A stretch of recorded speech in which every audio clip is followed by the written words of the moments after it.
Hello, Peter Greenlaw again from the New Health Conversation Movement, which I started. It's a registered trademark U.S. Patent Office, and I think it's something we really, really need. I want to follow up. I want to do another follow-up on this incredible book by Michael Moss, Salt, Sugar, and Fat, because I just barely kind of touched the surface on the previous series that I did. But I want to read from this now. This is more evidence of what Michael Moss saw in his massive research that he did. By the way, he's a Pulitzer Prize-winning author, so a pretty credible person. Research suggests that our bodies are less aware of excessive intake when the calories are liquid.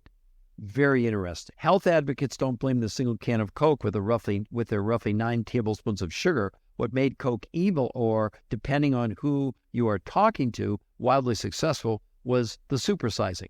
As the obesity crisis was building in the 1980s, those cans gave way to 20-ounce bottles and 15 teaspoons of sugar, liter bottles with 26 teaspoons, and 64-ounce double gulp sold at 7-Eleven stores with 44 teaspoons of sugar. Beyond the size of each serving, Coke's success came from the numbers of these cans and bottles, the cups, especially kids were drinking every day. By 1995, 2 in 3 kids were drinking ounce bottle daily, but this was merely the national average. At Coca-Cola, executives didn't speak of customers or even consumers. They talked about heavy users, people with a habit of 2 or more cans per day. Now, let's talk about juice, because I think, that's really healthy, right? Well, juice concentrate is made through an industrial process that is highly variable, including any and all of the following steps: peeling the fruit, thereby removing much of the beneficial fiber and vitamins, extracting the juice from the pulp, which loses even more of the fiber, removing the bitter compounds, adjusting the sweetness through various blending, and evaporating the water out of the juice. At its extreme, the process results in what is known within the industry as a strip juice, which is basically pure sugar, almost entirely void of the fiber, flavors, aromas, and any of the other attributes we associate with real fruit. In other words, the concentrate is reduced to just another form of sugar with no nutritional benefit over the table sugar or high fructose corn syrup. Did you know that? I didn't know that. So juice, it's healthy? Apparently juice concentrate is something you probably don't want to be doing. Now, let's go farther. He said, we're talking about juice again, when I saw all natural on the label, that sounded healthier than soda. But when I got home and got out my glasses, I threw it in the garbage when I realized it contained high fructose corn syrup. Now, don't get confused. High fructose corn syrup comes from corn. Fructose is a naturally occurring sugar like in a fruit. But when it comes from corn, it's a whole different ballgame, okay? So just be aware of that, all right? A couple more things. This is so amazing. It is well established that the ingestion of sugar will light up the nucleus accumbens and other areas of the brain that are collectively known as the reward centers, generating intense feelings of pleasure when we engage in acts of self-preservation like eating. Sugar's effect on the brain is so strong and consistently exhibited in these studies that some scientists have come to see certain foods as potentially addictive. At a federal research facility in Long Island called the Brooklyn National Laboratory, scientists have studied the brain's reaction to processed foods and drugs like cocaine, and have concluded that some drugs achieve their allure and addictive qualities by following the same neurological channels that our bodies first developed for food. Their brain circuitry, listen to this, their brain circuitry lit up just as brightly for the fat as it did for the sugar. Moreover, the images showed that the brain activity occurred precisely where neuroscientists would expect to see this activity. The sugar and the fat stimulated areas of the brain associated with hunger and thirst, but they also lit up the reward centers, which generate the feelings of pleasure. Fat and sugar both produce strong rewards effects in the brain. I mean, do you wonder why you just keep eating and eating and eating? Do you wonder what they really have done to us? And one more thing. This notion that we eat so much for pleasure as we did to ward off an awful feeling reminded me of the work done by Howard Moshkowitz, the legendary food scientist who engineered the new flavor for Dr. Pepper. In the study he dubbed Crave It, he found that people are drawn to foods that are heavily salty, sweet, or fatty for reasons other than hunger. They are drawn to these foods by emotional cues and which wish to avoid the lousy feeling that body generates as we defend against starvation. The fear of hunger is deeply rooted, and food manufacturers know well to push the buttons that evoke the fear. A particularly stark example of this comes from the Mars Company. In promoting its Snickers candy bar, which won applause for the advertising industry with the slogan, "Don't let hunger happen to you." As bad as the word addiction may be, however, the food industry has another problem when it comes to salt, one that could prove to be problematic. In assessing the industry's capability for the epidemic of overeating, scientists come up with the evidence that the manner in which people have to consume and crave salt, rather than the craving itself, is far more damning.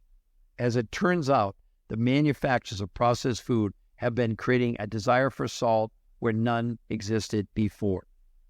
I mean, like I said, is there any wonder at all that we've got 80% of America overweight, 50% of those people are obese, 25% of our kids? I mean, we're like thinking that calories mean anything to the body.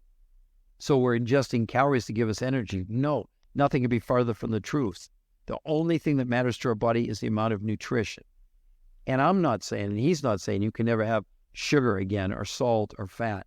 But understand that these highly processed foods are highly processed. And it's pretty clear that they're using salt, sugar, and fat to get us to eat way more. I mean, the old expression, Lay's potato chips, nobody can eat one, including myself. I know if I have one, no matter what size the bag is, it's pretty hard for me to stop. I love them. They taste incredible. So I have to know that going into it. Because the one thing I don't want to be the food police, but I do want to be in a position where I can make you aware of all of this research, which is what we're doing. You don't have to read the more than 500 books I've read and work with. I've had the incredible pleasure to work with some of the top medical doctors, cardiologists, geneticists, molecular biologists, and nutraceutical researchers and scientists, the actual chemists that put things together. And so a lot of times why people are failing on diets, it's not their fault. They don't even understand what they're up against. You're up against a billion dollar industry that's figuring out. They actually have food scientists now, according to Michael Moss, that their job is to get us to eat more. So I hope this has been helpful, and I hope that at least you'll understand, if you have this overwhelming desire, these terrible cravings, you understand why now. It's literally like you're basically withdrawing from a drug, because that's what the premise is in the book, that sugar, salt, and fat manipulated in the right way, and these studies that they've done absolutely get us to eat way more than what we would ever do if those substances weren't there in those specific quantities. Like I said, we need sugar, we need fat, we need salt, just like we need carbohydrates, as long as they're complex carbohydrates, not simple carbohydrates. I mean, my gosh, even after reading this, do I still have ice cream? Of course. Do I still eat potato chips? Of course. But because I'm much more aware of it now, so maybe instead of buying the really big bag of potato chips, I buy the small bag. And, I think it's just important that we've got to do something different. We can't, with 1 in 3 adults pre-diabetic, it's unsustainable. With, 45% of the adult population that have non-alcoholic fatty liver disease that's caused primarily by sugar and by triglycerides in the blood. And yet in 1975, there wasn't one case of non-alcoholic fatty liver disease in the United States. So again, I want to make you aware, and hopefully you can, if you're aware, at least you can do something about it. For example, they actually make Coke with real cane sugar. It comes from Mexico. You're much better off drinking that than with high fructose corn syrup. By the way, they're changing the name. They're going to call it corn sugar. No, they're just changing the name because high fructose corn syrup is getting a bad name. And again, I'm just the researcher of the researcher. It's not my research. I didn't write this book, but I'm bringing you the essence of it. So maybe save you some time. And I wish you nothing but the best. I hope it's the New Health Conversation is of value to you. And go to our link here, and you can learn a lot more about the new breakthroughs in weight loss that are safe and healthy.